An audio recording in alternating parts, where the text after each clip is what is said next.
Rolling.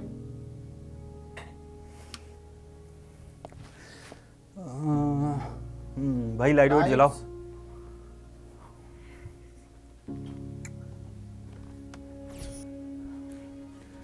शुरू करें? कौन सी फिल्म देख के आए आज? मस्त बेबी कर मर कर डू डाई डू।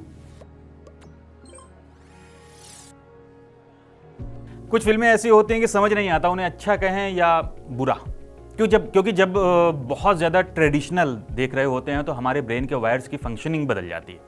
लेकिन ये ज़रूर है कि ये बेबी डू डाई डू उस ओल्ड ब्रेन फंक्शनिंग में स्पार्क का काम करती है। मैं इस फिल्म को अच्छा या बुरा नहीं बता रहा, मैं बस ये बात करना चाहता हूँ कि ये अलग है, बहुत अलग है। ऐसी फिल्में बॉलीवुड में और बननी चाहिए। ये आम कहानी है लेकिन आम नहीं है। इसका जॉनरा पल्प फिक्शन वाला है, वो हॉलीवुड फिल्म वाला नहीं है। चलो याद दिलाता हूँ, अरे बहुत पहले बहुत ख़राब से पेपर्स में कहानियाँ और नॉवेल्स नहीं आते थे जिनकी स्टोरीज भी सी ग्रेड की मानी जाती थी, जिन्हें हिंदी साहित्य में जगह तो नहीं मिली लेकिन उनका अपना एक फ़ैन ग्रुप होता था जो इस लुगदी साहित्य को पढ़ता था।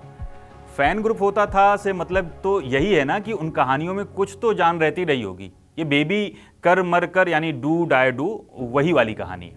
मस्त, एकदम मस्त का मतलब ये मत निकाल लेना कि फिल्म अच्छी या ख़राब वाली बात कर रहा हूँ, वो भी करूँगा, पर जो बहुत अलग है उसकी बात करता हूँ क्योंकि वही ज़रूरी है। खासकर अल्फा देखने के बाद तो अब और भी ज़रूरी हो जाता है। ये फिल्म बहुत रिफ्रेशिंग है और डार्क ह्यूमर से भरी हुई है। Welcome to the jungle type की कॉमेडी नहीं है इसमें।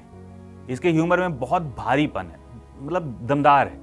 ये फिल्म कभी कभी no country for old man की याद दिलाती है तो कभी कभी घनचक्कर की।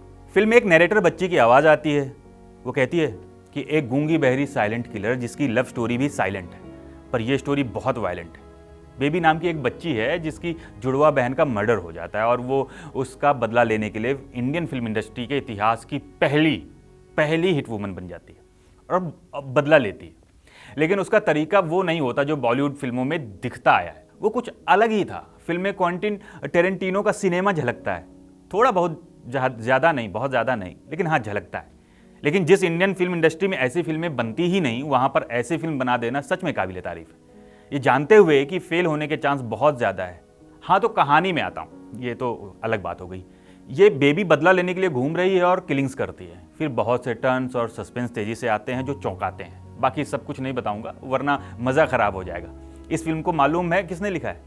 जसमीत केरीन और परवेश शेख ने। ये वही लोग हैं जिन्होंने आलिया वाली डार्लिंग्स लिखी और बनाई थी। खुद फिल्म के डायरेक्टर नचिकेत और गौरव ने भी राइटिंग में क्रिएटिविटी डाली है, बहुत ज़्यादा डाली है। हुमा कुरैशी तो बस सब कुछ कर गई हैं, वो भी बिना बोले। गुस्सा, प्यार, शांति सिर्फ एक्सप्रेशन से दिखाना बहुत टफ होता है, लेकिन उन्हें देखकर लग रहा था कि ये इतना स्पॉन्टेनियस कैसे हो सकता है।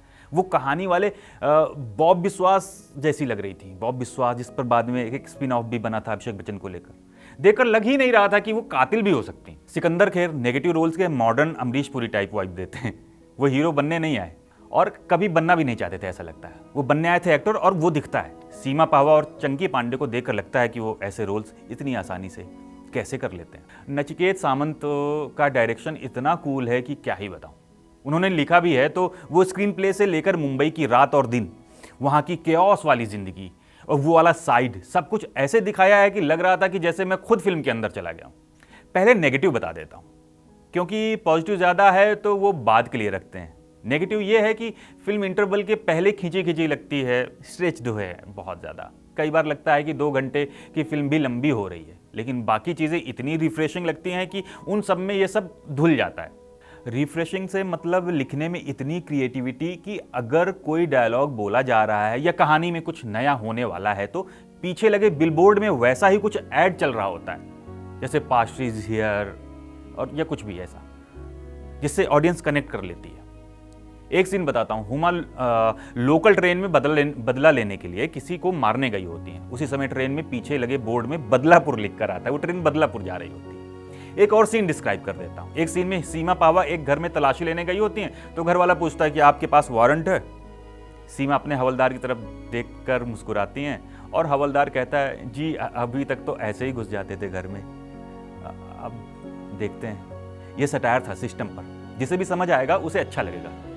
फिल्म के डायलॉग्स बहुत ज़्यादा बढ़िया लिख दिए गए हैं और उन्हें इस तरह से विजुअल के साथ सुनाया गया है कि उनकी रीच सीधे दिमाग तक हो जाती है। और इसके सीन्स कई बार ब्लैक मिरर, वो जो नेटफ्लिक्स में आता है ना, हाँ, उसके कई एपिसोड्स की याद दिलाता है। तो कई बार ऐसा लगता है कि जैसे जॉन विक टाइप की दुनिया में आ गए हैं।